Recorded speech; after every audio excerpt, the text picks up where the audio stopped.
All right, so now we're recording. You can see me. Hello.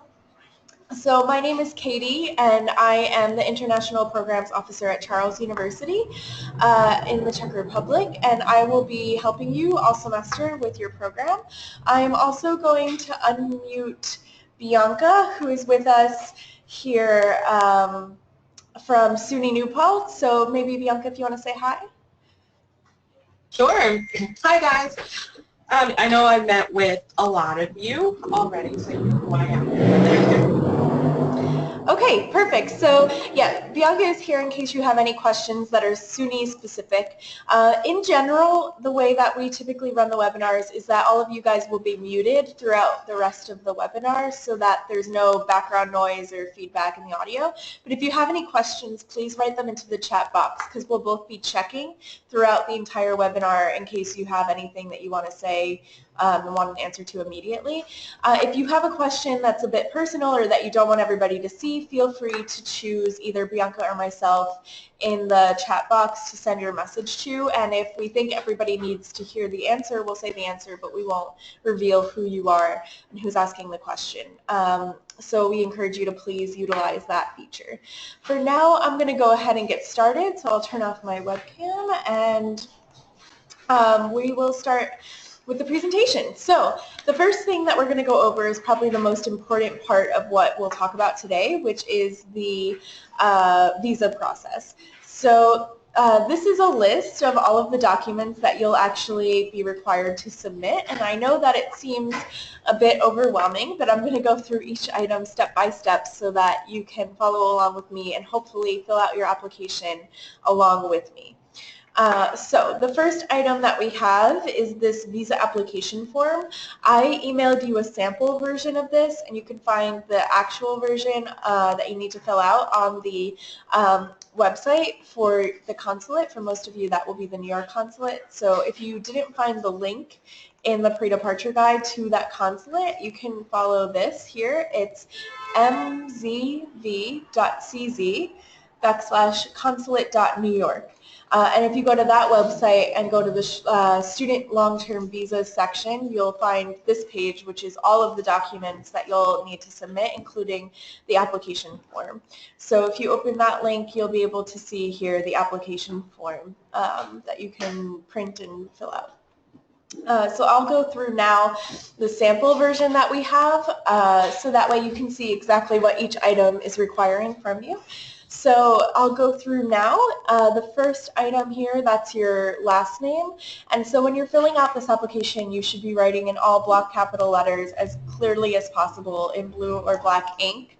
No pencil or anything like that. Just keep it as simple as possible and as clear as possible, as they will be using this to actually process your visa. So the first item is your last name, your surname. If your surname is the same now as it always has been, you can actually skip number 2. And for number 3, you'll put your first name and your middle name if it appears in your passport. So it's really important that all of the documents that you submit to the consulate, the name on those documents matches the name that's in your passport exactly. So for this example, this person has his last name in his passport, but you may not. You may only have an initial, so please make sure that it matches exactly.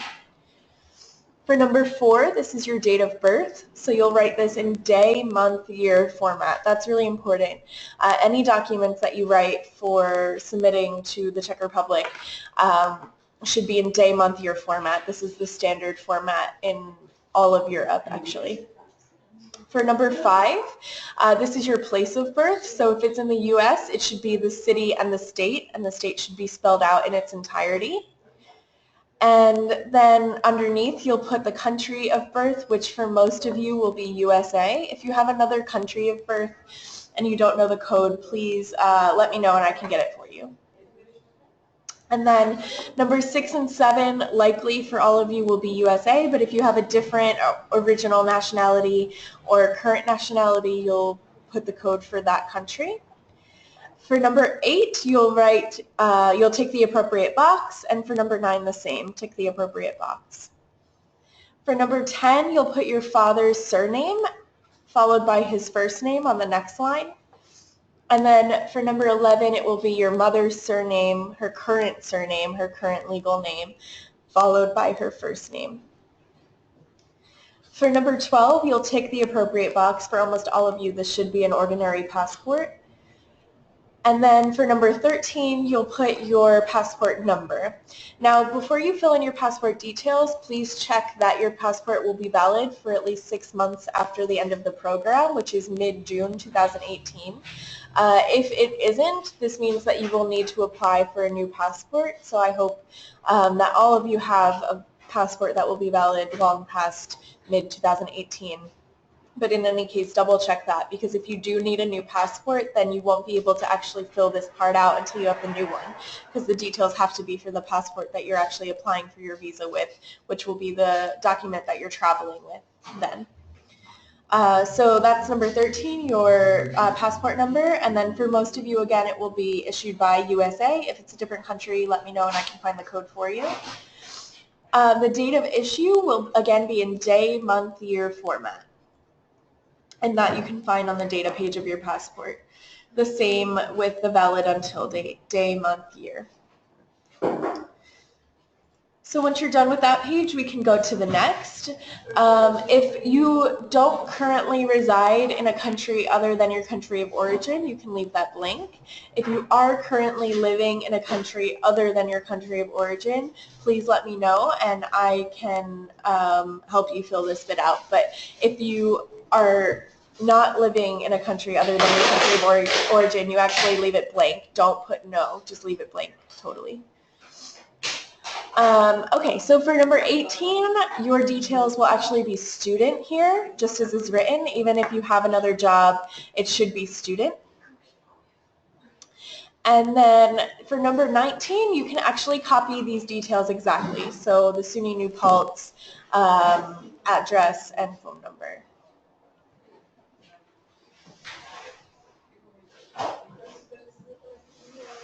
For number 20, you can copy these details exactly as well. So this is Charles University, comma, Faculty of Arts, which is all one word. This is the way that you have to write the name of our university in order to fit it in the boxes.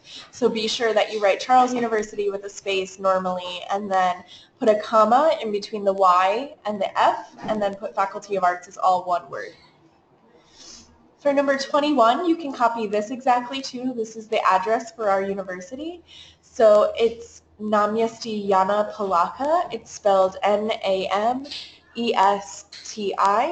space J-A-N-A space P-A-L-A-C-H-A. And that's the number 2 in Praha, which is Czech for Prague. Number 1. The zip code is 11638. The state code is CZE, and you'll have the phone number here, which is +420, that's the Czech country code, and then 733-610-173. So you can copy those exactly. If you've never stayed in the Czech Republic for longer than 3 months, you can leave 22 blank, totally blank. For number 23, this is the dorm address. I don't believe that any of you are planning to live in private accommodation. If anybody here is, type it in the box now, please, or maybe Bianca can confirm that nobody is, but otherwise most of you should be staying at the dorm. And this is the address for the dorm, so you can copy it exactly. If you are, for whatever reason, living in private accommodation, we need to know that as soon as possible, and also you won't put this address here, you'll put a different one, but I don't think it's the case for any of you. So this address is Parlejova, it's P-A-R-L-E-R-O-V-A, and then it's number 6 to the right. Also Praha, number 6. And then the zip code is 16000 with the state code CZE. Perfect, Bianca. Nobody is living in private housing. That's good news. It's much easier for all of you. So again, copy number 23 exactly.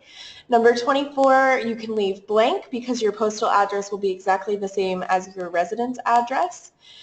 For number 25, your visa is requested for 104 days, so 104. This is for everybody, actually. Even if you're planning on traveling before or after the program, you will put 104 here. That doesn't change because you're requesting your visa for exactly the number of days that you'll be in Prague studying, which is the program dates. If you plan to travel before or after the program, this is covered by the tourist visa that you get automatically as an American citizen, which I believe most of you or all of you are American citizens. So yeah, this will not be part of the visa. So this number has to actually match our documents exactly. For number 26, if you haven't had another Czech visa, you can leave this blank. And for number 27, if you've never had another visa for a Schengen country, these are the borderless European countries, you can also leave number 27 blank. Number 28, you tick study. It has to be study for this one. And then number 29 is the date of arrival, which is the start date of the program. So that's 04/09/2017, again in day, month, year format, September 4th, 2017.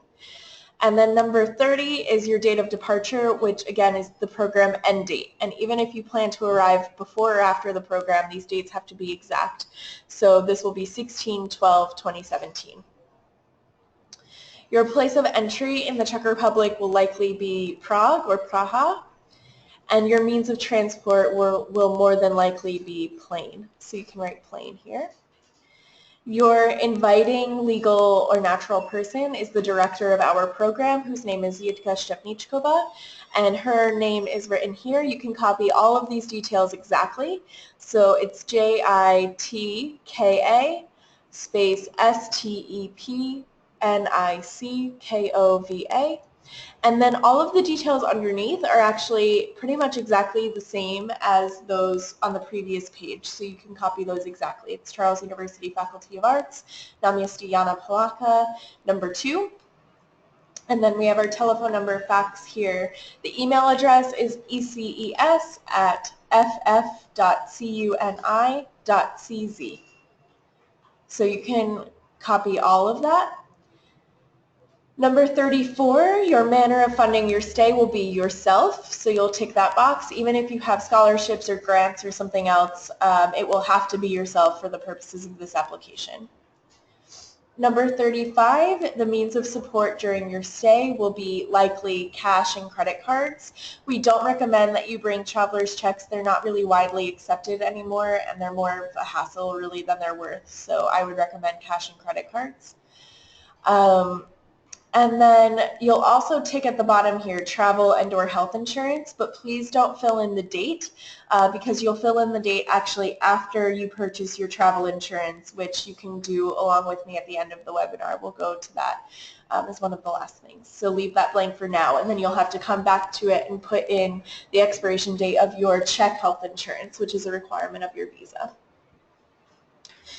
So on the next page, if you don't have a spouse or children, you can leave the entire thing blank. So leave that whole page blank if you don't have any spouse or children. And then for number 38, this is your permanent address. So most likely the address that's written on your driver's license.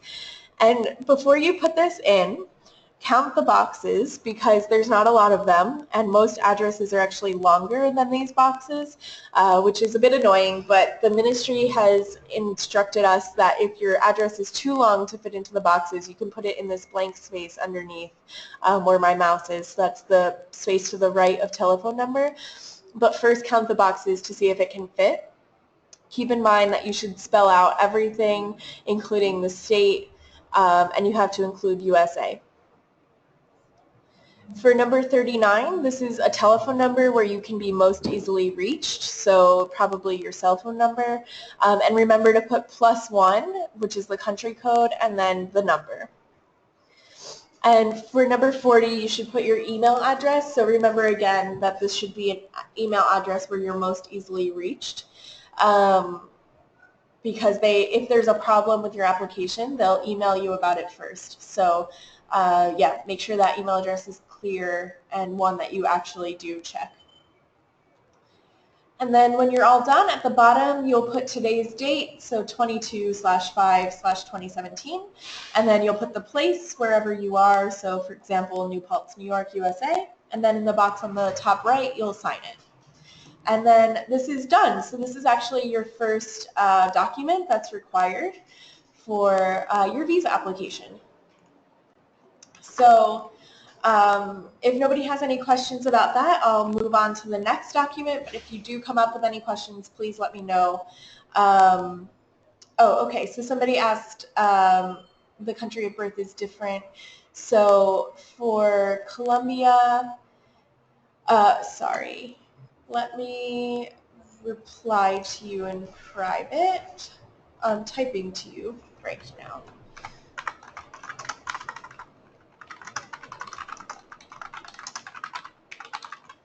Okay, so we'll keep going with the next, but please feel free to reply to me and I'll be in touch with you as we go.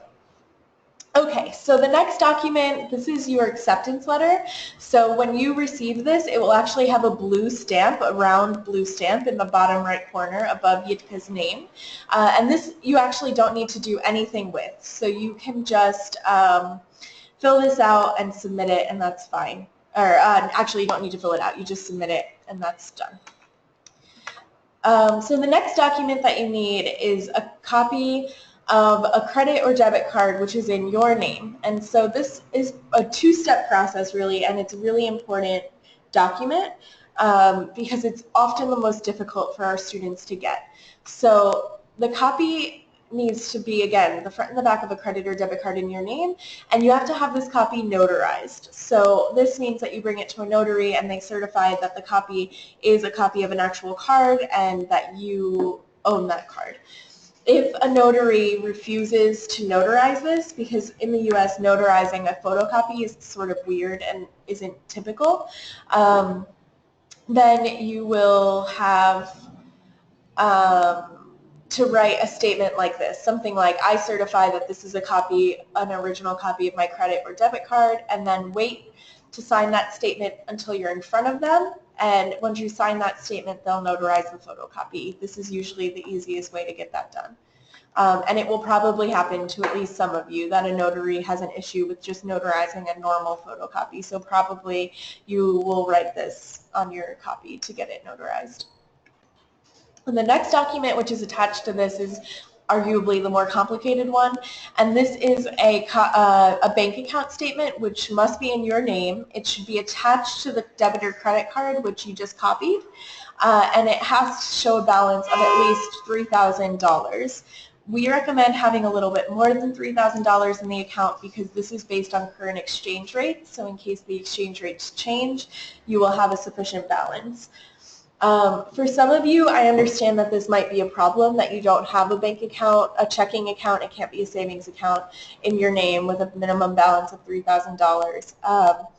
If this is the case, if it's possible, we recommend actually that you have a parent or somebody transfer the required funds into your account in order for you to print off the bank account statement. An online statement is fine.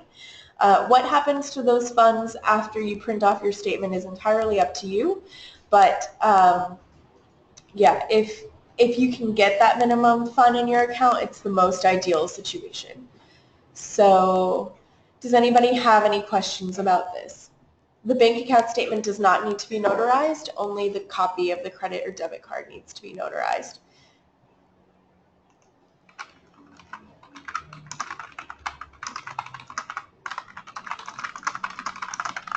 Okay, so if there's no questions about this, I'll move on to the next item. So this is your proof of accommodation. This is another document that you will receive from Bianca. So Bianca says that she received some of your visa documents today and she'll be sending them to your home address. They'll be in the mail by Wednesday. So you should have both this and your letter of acceptance in the mail relatively soon. And this one is just a document which is actually a contract between you and the dorm stating that you'll live there. So when you receive this, you'll get 3 papers. You'll get 2 copies that look exactly like this in Czech with your name on it, and you'll get 1 copy in English. So I've actually marked on your photocopies, the check ones, what you need to add.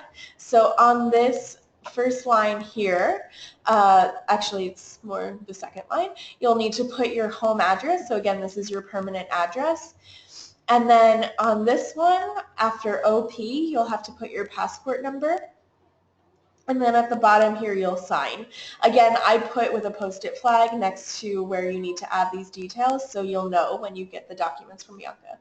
But so when you submit this document, you'll submit one copy to the consulate, you'll keep one of the check copies for yourself, and you'll keep the English copy for yourself. And the English copy is the unofficial version, which just lets you know what exactly it is that you just signed in check. So the English one is the unofficial one, but the consulate needs one of the original check copies. And the next document here is the criminal history background affidavit. So there's a link to this document also in the pre-departure guide, but in case you didn't see that, we'll go back to the website of the New York Consulate, and if you scroll to the bottom of this, you'll see it's number 8. So if you click on this link, it will pull up a Word document for you, which looks exactly like this, and you'll fill in your details at the top. So first is your first name and middle name if it appears in your passport. The second line is your surname. If you don't have a maiden name, you can skip this line. You'll put your date of birth, which is again in day, month, year format. You'll put your place of birth, which is city and state if it's in the U.S., and then your nationality, which if it's in the U.S. will be USA, otherwise your nationality. You'll put your passport number, and again your permanent residence, similarly to how you did in the application. You'll put your telephone number with +1, area code and phone number, and again your email address, which is one that you check regularly. The important thing about this document is that you do not sign it right now because this will need to be notarized. So once you've filled out the top, bring this with the copy of your credit or debit card to the notary to sign in front of them, and then they'll notarize this document for you. And these are the only 2 documents that you actually need to have notarized. Okay, so the last document that you need, which is very important, is your health insurance. So SUNY actually provides you with student travel health insurance, so you either will get or have already gotten a contract from them, but you also need to purchase Czech health insurance as a part of your visa application. This is a requirement by the Czech government that you have health insurance with a company which is recognized by the Czech government. So there are a lot of companies which are recognized by the Czech government for providing health insurance. We recommend this company, which is called Maxima. Maxima is good because it has a very English-friendly website, which I'll pull up now. Also, we can recommend doctors in Prague, which accept both your SUNY insurance and also Maxima, so that way you're covered no matter what happens. And so that's useful. Also, we can recommend those doctors that speak English that take both of these insurance providers. However, if you want to look through the complete list, it's available in your pre-departure guide, and you can choose which company you want to go with. This company, insurance with this company, costs approximately $80 based on the current exchange rate. So in the grand scheme of things, it's not the most expensive one, certainly, and it's the one that most of our students have. But of course, it's entirely up to you which one you want to decide on. But I'm going to demonstrate how to purchase this insurance, so that way, if this is the one you want, you have a step-by-step to see how exactly to purchase it. So when you go to this website, maximapoishtovna.cz/en, if it's not in English, when you pull up the website, you could just click EN in the top right corner and it will translate to English for you. When you get to this page, click Foreigners Insurance in the middle, and then Insure Online.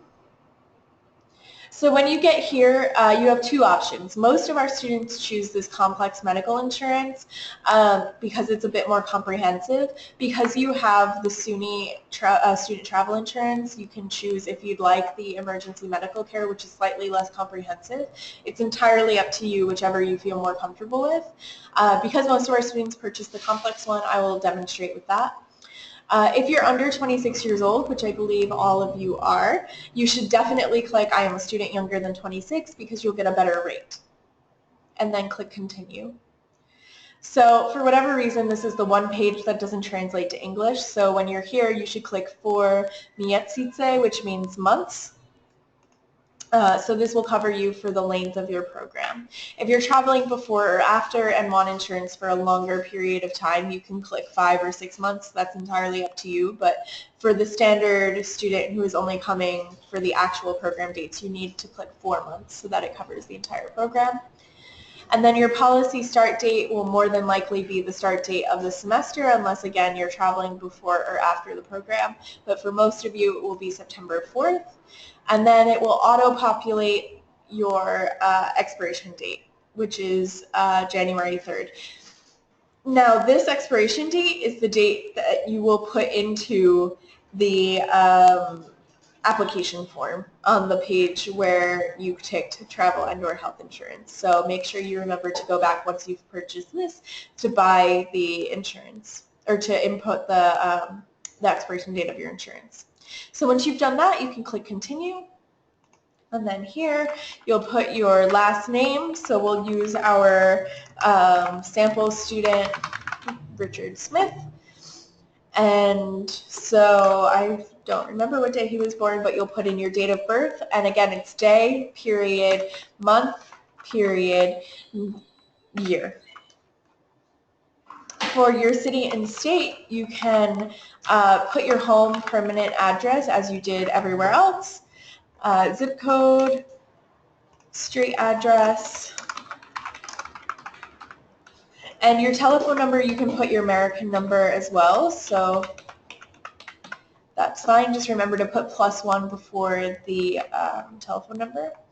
And then you'll put your email address. You leave dealer ID blank, so once you've filled out all of your details, you can click continue. And then 2 more items will pop up, which is your nationality. So for most of you, that will be USA or your nationality, and your passport number. So put in your passport number and then click continue. So once you get to this page, you should just check over all of your details, make sure that everything is correct. Read the terms and conditions so that you understand what it is you're purchasing, and then you'll click I confirm to move on to the next page, and then click pay the premium. So before you put in your credit card number here, stop for a second and make sure that before you make this payment, you call your credit card company or your bank to let them know that you'll be making a foreign transaction. So if you don't do this, your bank or credit card company will likely flag your transaction as potentially fraudulent and will block your credit card because it's not very common for most Americans to be buying check health insurance online. So they may think that this is your card that's gotten stolen. So make sure that you call them before you do this. You'll also need to do the same before you actually come to Prague to let them know that you'll be in Czech Republic and also that you'll be traveling to other countries if you plan to go on weekend trips outside of the Czech Republic. So that's actually all it takes for the health insurance. Once you submit your payment, you'll receive a pop-up screen that allows you to download your contract. So please download your contract right away. Save it on your computer. You'll need to print out that contract to submit with your visa application, and I also recommend that you send your contract to me via email so that way I can keep it on file in case of some emergency in Prague. That way I have both of your SUNY insurance and your Czech health insurance, so in case that you need to visit a doctor or hospital, I have it on file if you need it. Okay? So any questions about the health insurance? I don't see any, so we can move on. So actually, that's the end of the visa application documents. So I'll just go back to our list so that way we can summarize how exactly this works. So you will need your completed and signed visa application form. This is the first document that we went over. And you'll need a photocopy of it. You'll need 2 recent passport photos. So these are the kinds of photos that you would take at like a CVS or something. It's your face only on a plain white background, and you'll need to attach the 2 originals, just paper clip them to your application because they'll use those for your actual visa. You'll need your original passport, and you'll need 2 copies of the data page. So you'll notice that it says copy next to every document on this list. You'll need 1 photocopy of everything plus the original, and you'll need your original passport plus 2 copies of the data page. So keep that in mind. 1 copy of all documents plus 2 copies of the passport data page. And you will be actually submitting your original passport book with this application. You'll need your confirmation of study, which is something that you will receive soon in the mail. You'll need the confirmation of sufficient financial resources, which is the copy of your credit or debit card that is notarized, and the bank account statement attached to that credit or debit card with a minimum 3,000 USD balance in your name. That's very important. You'll need your confirmation of accommodation, which is also the other document that I will send to you. That's the one with 2 Czech copies plus 1 English copy, 1 Czech copy of which you will submit with this application. You'll need the criminal history background affidavit, which is the notarized Word document page that I showed you. And then you'll need your health insurance contract from Maxima or another Czech health insurance provider, plus a photocopy. So once you have all of these documents together, either you'll submit them to the consulate. So there's 2 ways that you can do that, and I believe most of you are New York residents, I would guess, but if anybody is not a New York resident, please type that into the chat box. So you will see on the pre-departure guide, and I can pull that up for you here. So you'll see in the pre-departure guide on page 5 a list of states and consulates which correspond to those states. So if you are a New York resident, then you'll be applying in New York City. The Consulate General of Czech Republic in New York is located on East 73rd Street in New York City. And if it's possible for you to actually go to the consulate to submit your application, I strongly encourage you to do that. It makes it a lot easier for you because you can confirm that they've received it. You also will save yourself sending your passport in the mail, which is never the most ideal situation, and it will save you the postage. Otherwise, you can send your application in via mail. So if you are from another state and you live far away from your consulate, or even if you live in New York and you live far away from the consulate, you can send your visa application by mail. If you mail in anything to the consulate, you have to send it in a USPS, so U.S. Postal Service, regular post office, express mail envelope. And this envelope should have tracking, it should have every kind of insurance you can put on it because you're going to be putting your passport in the envelope. So it's really important that you make this as secure an envelope as possible. So we have one question. Anything that says copy actually means 2 copies. So it actually means the original plus a photocopy, with the exception of the data page. So everything that says copy means that you need the original document plus a photocopy, except for your passport where you need 2 photocopies. And you should also keep a photocopy of everything for yourself. Every time that you send important documents like this, you should always have a copy of the documents for yourself, especially of your passport, because you'll be giving the consulate your passport for the duration of the visa processing. Does the data passport page need to be in color? No, it doesn't. If you can get it in color, that would be great, just to make it more clear. Otherwise, just make sure that it's not too dark, the photocopy, so lighten it up if you can, if it has to be in black and white. So if you do not live close enough to the consulate to go pick up your passport after your visa has been processed, you will also need to include another USPS express mail envelope, which is pre-addressed, pre-stamped, in with your application, so that way when they are done processing your application, they can mail it back to you. Okay? If you can pick up your passport after the visa is done being processed in person, that's also the most ideal situation. This way you don't have to worry about when it's going to get there, or if it's done, you can just go pick it up and then you'll have your passport back with the visa in it.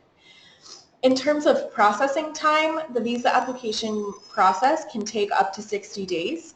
So it's very important that you submit this application as soon as possible. So if you can submit it by the middle of June, that would be great. That way you have a little bit of wiggle room. But you should submit it absolutely no later than the end of June, because this will be the only way that you'll know that you'll get your visa back in time. If you submit it any time after July 1st, we cannot guarantee that your visa will be processed in time before you have to leave for your program. So that's important. Please, please, please submit your visa application before the end of June. And I say it can take up to 60 days. In most cases, it does take 60 days. So don't think that you have some sort of like buffer that it won't take as long as they say it will. It could actually take that long. And more students every year are coming to study in Prague, and fall is the busiest semester for the consulates and for the Ministry of Foreign Affairs.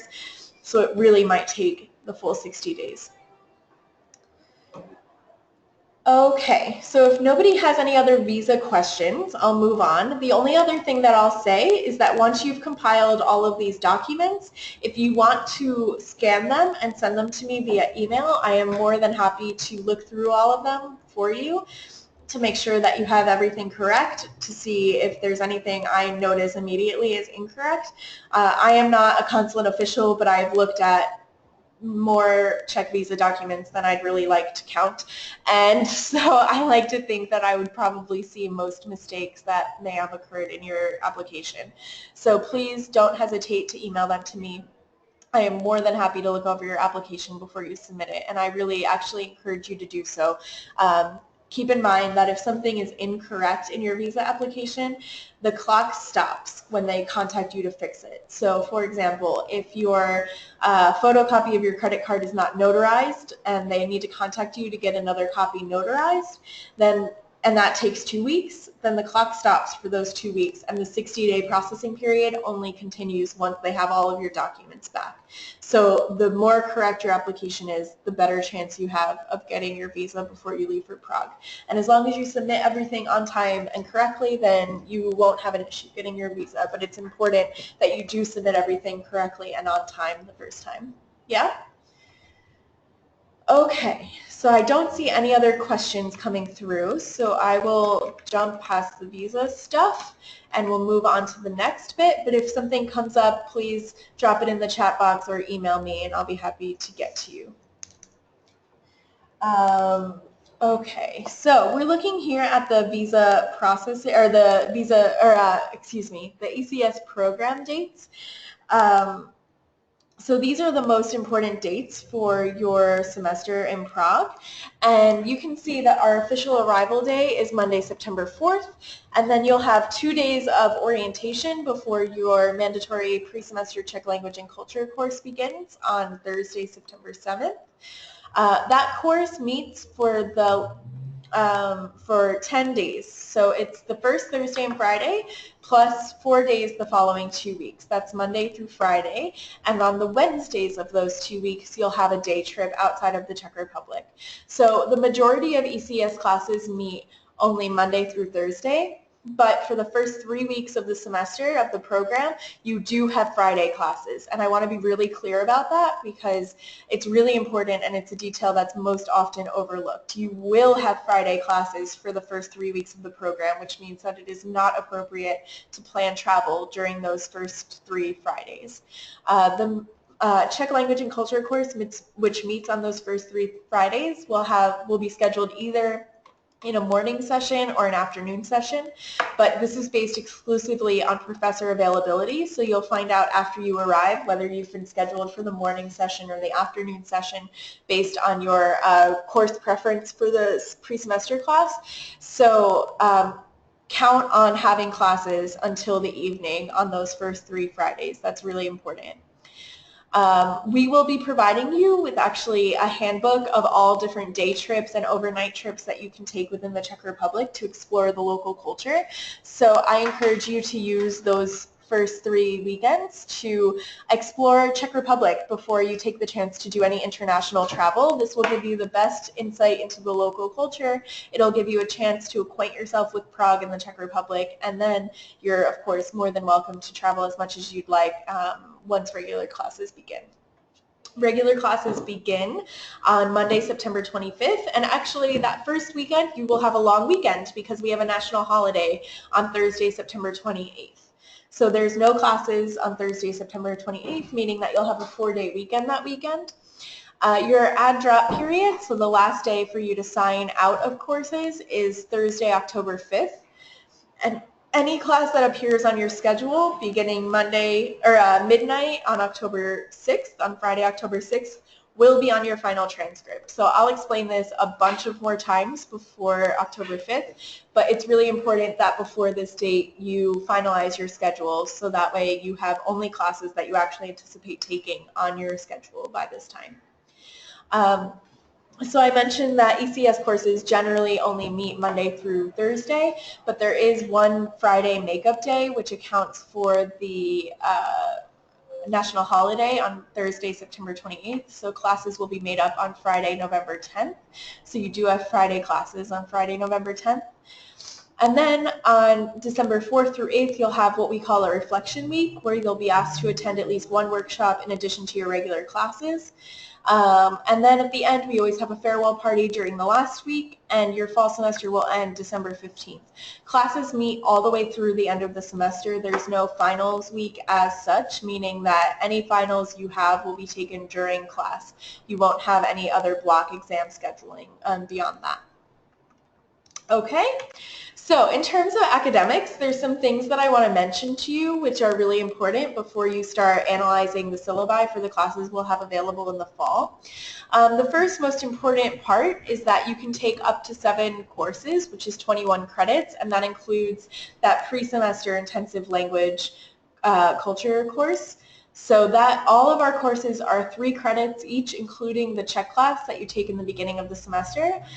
During the initial registration period, which is from July 2nd until September 4th, you can register for up to 5, including the Czech language class. And then once you arrive in Prague, if you want to take more classes, you can do so starting September 4th. So this will ensure that everybody is able to register for the classes that they need during the initial registration period. Most of our students take between, I would say, 3 and 4 classes, elective classes in the end, which means 4 or 5 classes total. Keep in mind that taking 7 total courses, which means 6 elective classes during the semester, will be an extremely heavy workload. So while it's available to you, before you decide to do that, I really encourage you to consider how much time you want to dedicate to preparing for class and doing coursework. Yeah. We try to arrange our courses in block scheduling, so all of our classes meet really during specific times that follows the Charles University course schedule. We try to arrange it so that as few courses conflict as possible, but of course it's impossible to make sure that no courses conflict. The schedule for the summer or for the fall semester will be released in June.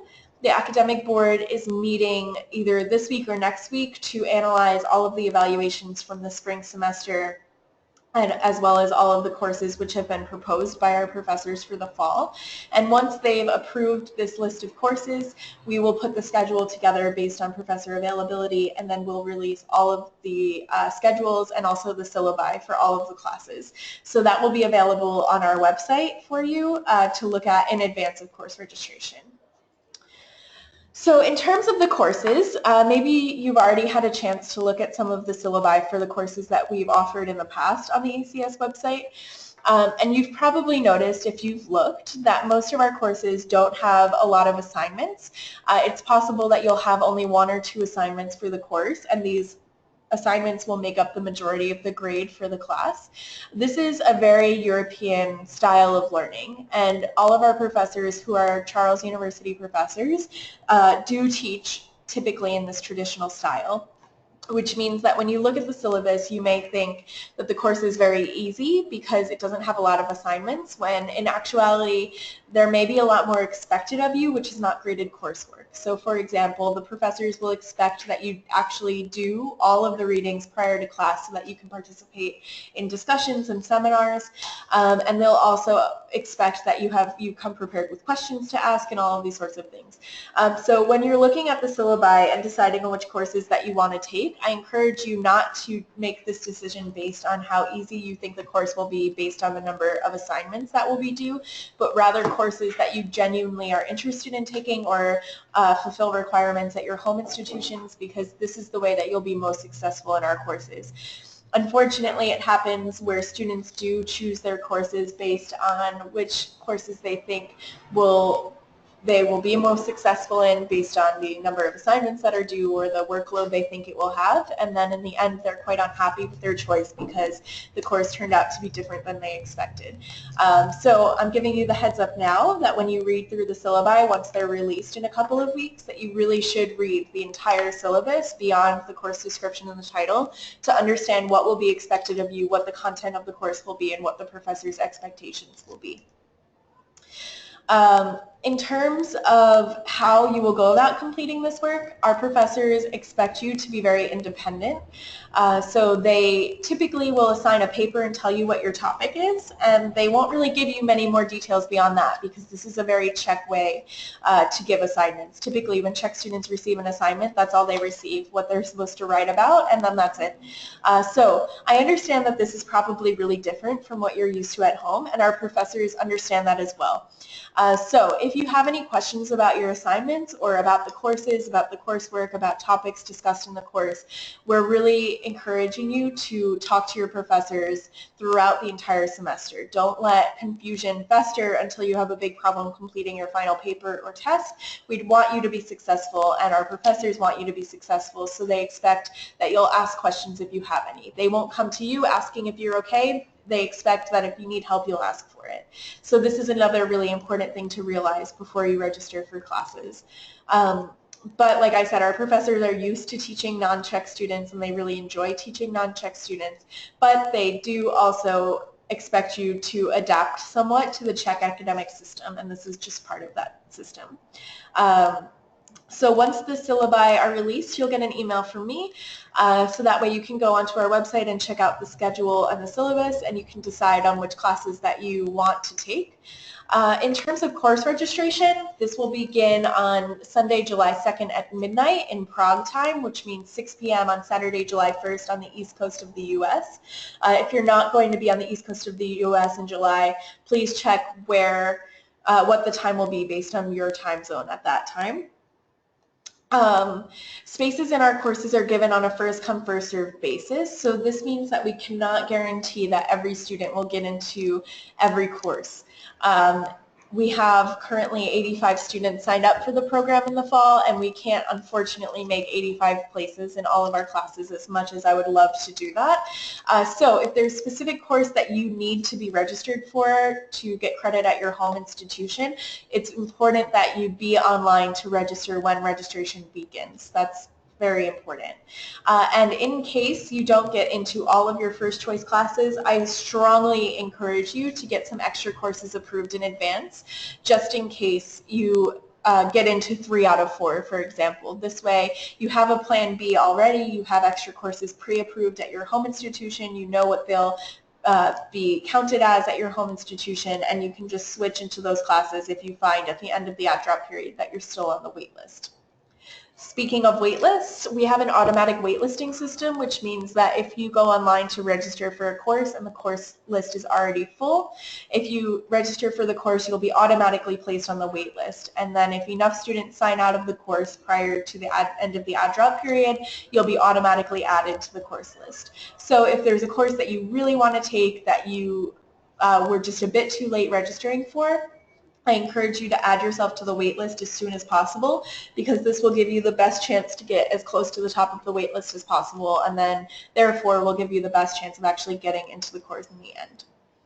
So as I mentioned, the course list with all of the course syllabi and the course schedule will be available at the beginning of June, and you'll hear more information from me at that time with how to access that information and where you'll find it.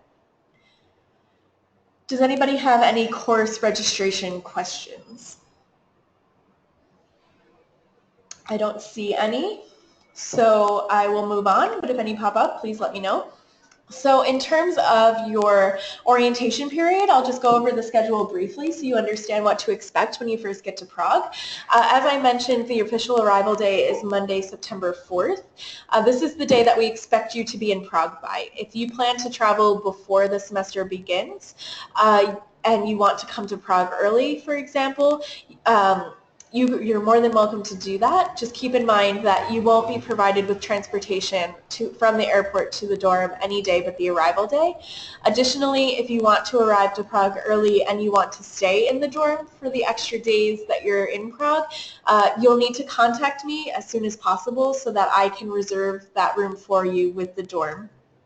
That room will be at an extra cost, so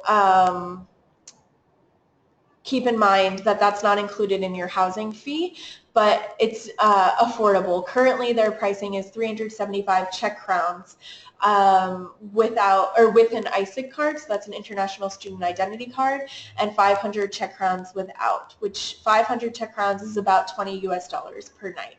So if you want to stay at the dorm, keep in mind that you'll have to pay them directly once you arrive, but I can make the reservation for you provided that there's space available. If you want to take advantage of the free transportation from the airport to the dorm on the arrival day, you have to send your travel details to me by August 13th. I know some of you already have, so thank you very much for doing that. If you haven't already, you will find those travel details in the pre-departure guide, so I will show you exactly where. Let's see, what page? Okay, so on page 14, you'll see the Google form here. So please use this Google form to submit your arrival details. If I click on it, you can see exactly what that looks like.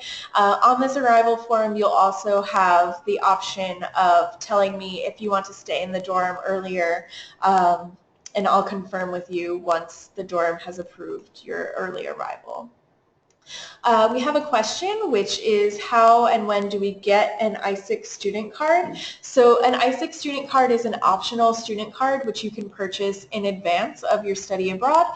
You can go to isic.org to purchase that. I think it's around $25 US approximately, if that's what it was. That's what I remember. And it takes about 3 weeks to ship to you, and this card will provide you with all sorts of discounts all over Europe that your Charles University or SUNY ID card wouldn't necessarily provide you with. So you can actually see on their website the list of places that offer a discount for ISIC card holders. So I encourage you to look through that list of places and determine if it's worth it for you to spend the money getting the card. Officially, Charles University recommends that you get the ISIC card, and most Czech Charles University students do have an ISIC card. But that's the deal with the ISIC card.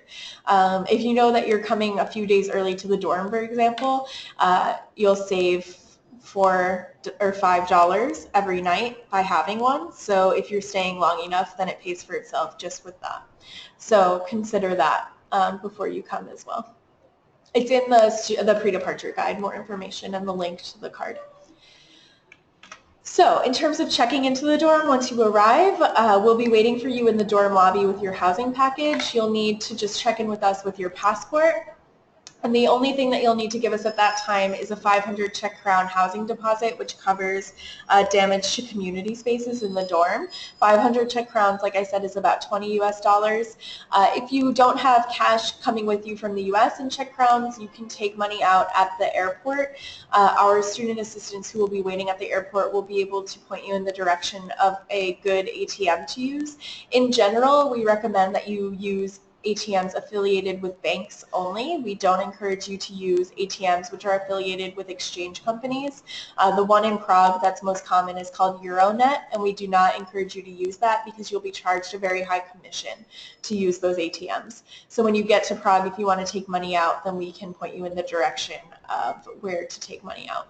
I also encourage you not to exchange money at the airport when you arrive. If you need to exchange USD to Czech crowns, then I can give you directions at the dorm to an exchange office that has very good rates, and we also have a coupon available for you to use that exchange place. You'll get almost the exact exchange rate at that office.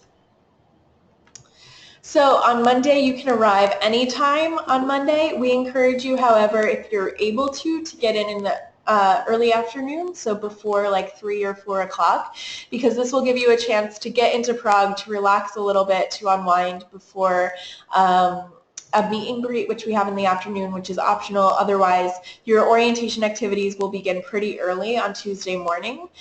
So if you can arrive earlier in the day, it's more ideal for you so that you have a chance to rest a little bit and get over the jet lag. But of course, if you want to arrive anytime that day, it's not a problem at all.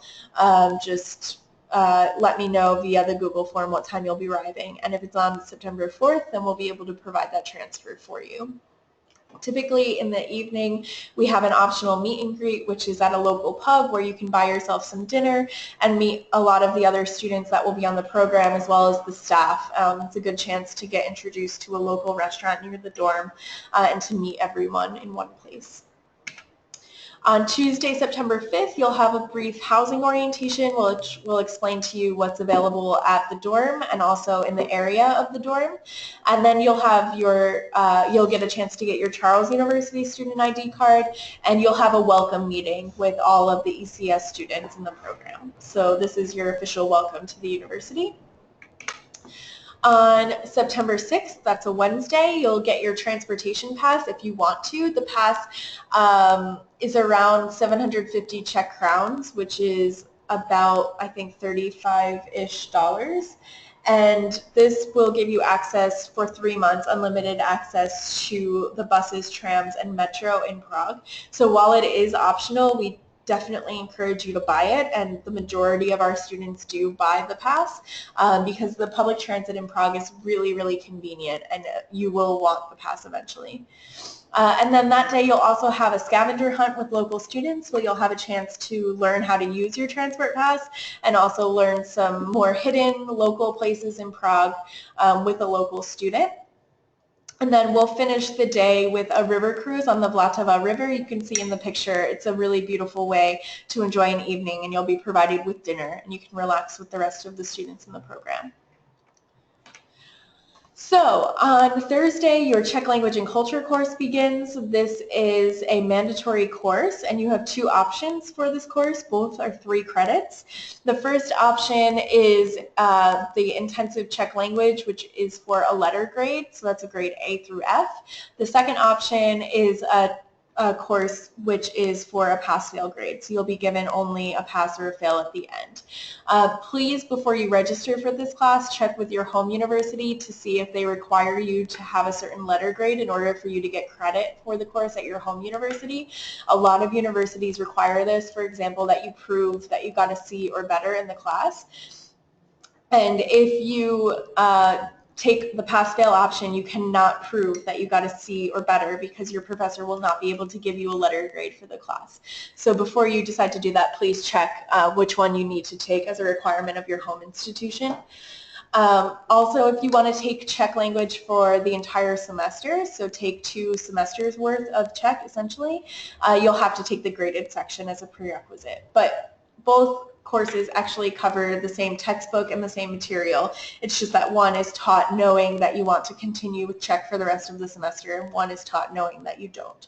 But they are largely the same exact class. It's just you get a pass-fail for one and a grade for the other. So you can see at the bottom of the screen the calendar, which will hopefully clarify the orientation schedule. So you can see on Monday you arrive, 2 days of orientation, and then 2 days of Czech language. You have Saturday and Sunday free. And then the following 2 weeks, you'll have Czech language Monday, Tuesday, and a day trip on Wednesday, which is also required. And this is a chance for you to get outside of Prague to learn about the culture or the history of the Czech Republic. And then on Thursday and Friday, those 2 weeks, you have Czech language class as well. And this Czech language class, again, is also worth 3 credits. So all of the ECES classes are worth 3 US credits. In addition to these mandatory day trips, we also have some optional ones. So these are just a list of examples of optional trips and activities that we offer, and you'll be able to actually register for the ones that you want to participate in advance, also on our website. And once those are available to sign up for, you'll get information later in the summer. These are usually at an additional cost, but we keep the cost as low as possible in order to allow you to take as many trips as possible and go on as many activities as possible. Also, as a point of interest, in the fall semester, we always offer a Thanksgiving dinner for the fall students because it isn't celebrated in the Czech Republic, but by the end of November, usually people are a little homesick and sad that they're not home for Thanksgiving with their families. So we host an ECES Thanksgiving dinner, which is always a really nice event. So if you're planning for your semester and you're thinking that you have nothing to do for Thanksgiving, note that you do have something to do for Thanksgiving if you want to participate in our Thanksgiving dinner.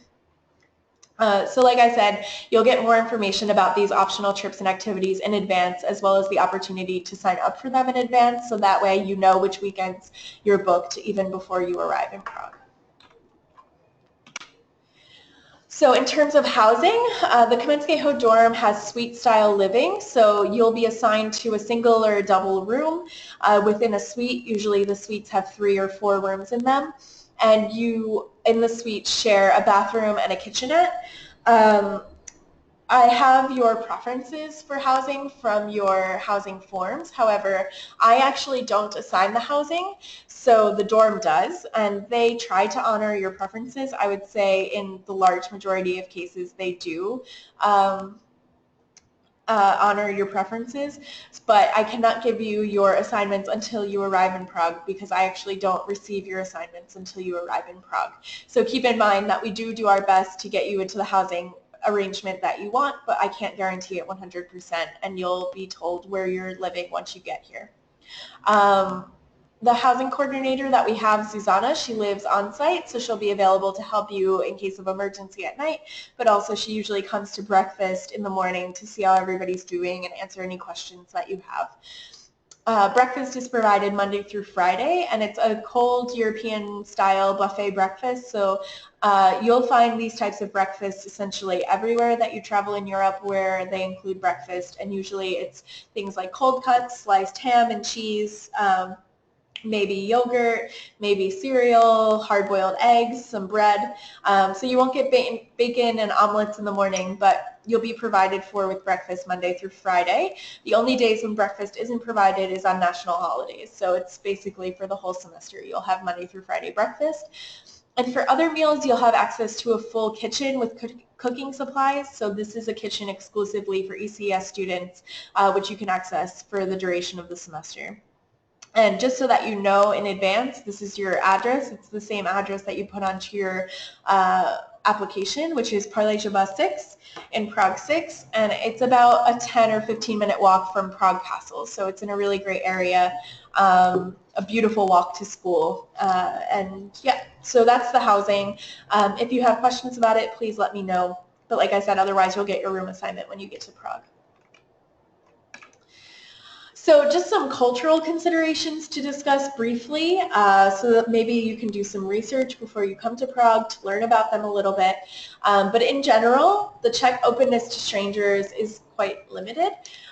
So typically foreigners, when they first come to Prague, assume that all Czechs are just really rude because that's how it sometimes comes off. But actually Czech people are really genuinely some of the most friendly people that you'll ever meet. But it takes some time to get to know them. So it's important that you know that coming to Prague, you won't immediately find a huge group of Czech friends that you'll hang out with every day. If you want to have Czech friends, you certainly will be able to find them, but it will take some effort. So maybe you'll have to hang out with them a couple of times before they accept you and get to know you. And this is really just part of the culture. But I always like to say that once you have a Czech friend, you really have that Czech friend for life. So Czechs don't really have acquaintances as such, but they have instead best friends. So once you have a Czech friend, you know that they'll do absolutely anything for you. So that's actually kind of a nice thing, but it's something that it usually takes Americans a lot of getting used to before you become accustomed to this. Another thing is restaurant etiquette. So in general, service at restaurants isn't the same as it would be in the U.S. The Czech Republic is not a customer service oriented country, which means that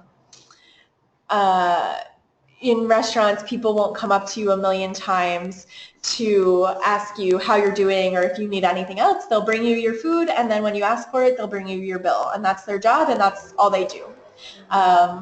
Bianca's chiming in. She says that she has a Czech friend and they still have weekly conversations. So it's true. Once you have a Czech friend, they're your friend forever. I have Czech friends that I really don't see that often, but if I need somebody to babysit my cat, they'll do it in a second, just because Czech friends are really the best, and they'll help you with absolutely anything. So that's nice. But in terms of restaurants, just keep in mind that it may be a little shocking at first. This is usually one of the things that hits Czech or American students the hardest when they get to Prague. They go out to a restaurant and they expect free water when they sit down, and I promise that you will not get free water in most restaurants in Prague. You've probably heard the whole beer is cheaper than water thing in Prague, and that actually is true in a lot of cases because you have to buy bottled water in the restaurant, which is typically more expensive than if you would buy bottled water in a grocery store. So in restaurants, usually beer is cheaper than than water. But so that's usually a sticking point with students. Another thing is tipping. With the lower standard of customer service also comes lower expectations for tipping. So usually in Czech restaurants, 5 or 10% tip is the absolute max that you would give. You're not expected to give any more than 5 or 10%. So that's something that also takes some time to get used to. In terms of public transport, this sort of goes along with the ugly American stereotype that can sometimes unfortunately come up, which is that Americans are typically very loud in the public transit system in Prague. So if you walk onto a tram with a group of friends and you notice that your volume level is much higher than the volume level of those around you, you'll have to remember to sort of tone it down a little bit. This is just part of adapting to the local culture. It's something that often we don't notice, and it happens to me a lot. As you can probably tell, I'm not Czech. I'm from the US, but I've been living here for almost 3 years. But it happens to me sometimes too. I get on the tram and I'm having a conversation and my volume level just goes way up and I notice that everybody's staring at me. So these sorts of things will be things that you'll have to get used to. But that I actually find pretty endearing now. And the last thing I'll mention, I talked about some of the academic culture, but part of the classroom etiquette culture are things like if you come late to class in the US, it's normal that you would just sort of sneak into class and try and sit down as quietly as possible and not say anything, whereas in the Czech Republic, it's actually expected that you apologize for coming late. So if you're coming in late and you're already making a disruption in the class, you should apologize to the teacher. Just say, hi, professor, whatever, I'm really sorry I'm late, and then sit down quietly and get to work. That's common. Also, it's not very common to eat in class, especially full meals. If you want water or coffee in class, that's fairly normal, but we don't encourage you to bring food to class because Czech professors will see it as a bit of a rude sign. So these are all things that I'll go over again once you get to Prague, but it's a good thing now to bring your attention to them because maybe it will inspire you to start looking at resources about Czech culture, doing some research, and in the ECES Facebook group, I'll be posting resources of different online blogs and all sorts of other things that you can start checking out before you come, so that way you learn about the history and the culture and local events in Prague and all of these sorts of things. And then my last bit of information is just some practical details. So I mentioned the first one already, which is to call your credit card company or your bank to let them know that you'll be traveling. This is super important. It happens every semester and it's the most annoying thing for the student. When your credit card company turns off your card when you first get abroad because they think that you're making fraudulent charges. It's a really big pain to have to replace your card when you're abroad. So definitely call your credit card company or your bank for all of the cards you could feasibly use while you're abroad and tell them every single country that you may possibly go to. If you don't know where in Europe you'll be traveling, tell them you're going to every single European country. I really don't care. Just tell them that you're traveling in Europe everywhere, every single country, and not to turn off your credit card because, yeah, it's a really big hassle to get a new one replaced if they, for whatever reason, decide that it's being used fraudulently. The next piece of advice that I have for you is to buy European-style adapters for your electronics.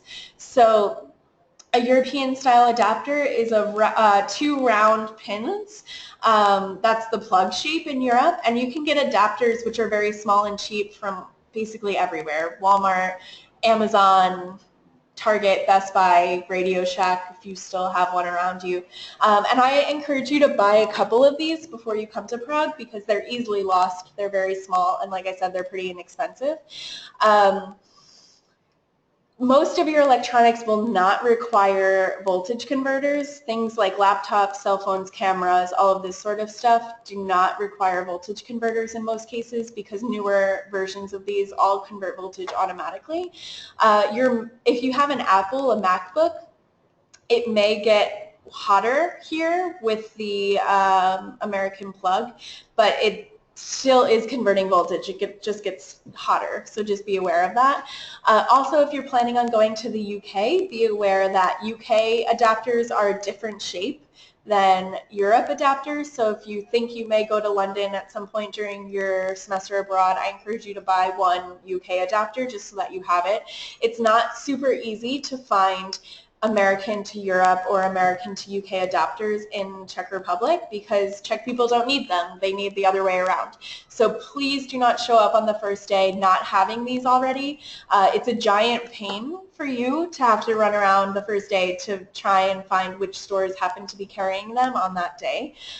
It's much, much easier if you just pop into Walmart or Target over the weekend and pick up 5 of them and then you're done. So please do that. Also be really careful with heat producing appliances. This is things like hair straighteners, hair dryers, blow dryers, curling irons, whatever. I will tell you my horror story, which is when I was studying abroad and I was using a voltage converter for my hair straightener when I was in London for a weekend. And I plugged it in, it was converting the voltage, I thought everything was fine, I was doing everything correctly, and then I used it on my bangs and I melted my hair because it got so hot, even with the voltage converter, that it actually melted my hair. That's how hot it was, which is insane and really scary. This can easily become a fire hazard. I'm actually pretty lucky that that's all that happened. And they're not very expensive things to buy here. So if you want to use a hair straightener or a hair dryer when you're in Prague, I can point you in the direction of a store on your first day which will carry inexpensive ones, and you can just buy them here. I don't encourage you to use these products, the US version, unless you have one that's meant for travel, which automatically converts voltage. I know that I bought one that automatically converts voltage from Ulta, the makeup store, which I know there are some in New York. So if you want to go to Ulta and try and find those, then you can. Otherwise, I encourage you to buy them here. Also, what you can do is start learning Czech. So there's an app called Memrise, which is similar to Duolingo if you're familiar with Duolingo, but they currently have English to Czech lessons on the app. Duolingo does not currently have English to Czech, although I'm told that in July they'll be releasing a beta version. So check out in July if they have Duolingo as well, and you can download both. And then the last thing is the ECES card, which I've actually already mentioned. There's one other important point that I really want to mention, which is about the Wi-Fi in the dorm. So the dorm does have Wi-Fi. It's university Wi-Fi, which is the EDU Rome network. And you will receive, by the end of the first week, your username and password for the network. Unfortunately, we cannot provide you with this in the beginning when you first arrive because your credentials for this network are tied to your student ID card. And so we have to get your student ID card and then set up your credentials, and only after that can we give you your login details. So for the first, I would say 4 or 5 days of the program, you will have internet access at the dorm only through Ethernet cable. So if your computer has an Ethernet cable, then that's totally fine. You just need to come, and they have cords at the dorm. They also have your passwords, so that's fine. If you do not have an Ethernet cable port in your computer, you can do one of 2 things. You can buy an adapter, which for Apple products at least can be pretty pricey. Usually it's like a USB to Ethernet converter, and you can use that for the first day. Maybe you can share with a friend who also doesn't have an Ethernet port, so you can split it, something like this. Or for the first couple of days, we can point you in the direction of cafes that are very close to the dorm and to the castle that have Wi-Fi. There's actually a Starbucks right next to the castle that has Wi-Fi, so for the first 4 days, you can use this kind of internet until you have your university details. I'm telling you about it now so that it's not a surprise when you arrive to Prague and you don't have Wi-Fi yet. You'll have Ethernet for the first week, and then we'll provide you at the end of the first week with your login details, your credentials for the university network, and you'll be able to use it after that. but that's the only sticking point about the Wi-Fi. But a year ago, there was no Wi-Fi, so I'm very excited that at least you have Wi-Fi for the rest of the semester. This is a big improvement. Yeah, so that's my last important point. Does anybody have any other questions? Okay, if there's no other questions, then I guess I will go ahead and end the webinar. I'll be sending out a YouTube link for this webinar so that if you want to go back and look at it, especially the visa stuff, you'll have it available to you. But otherwise, thank you guys all for coming. I really appreciate it. I hope it was useful for you, and I hope that you have a good evening.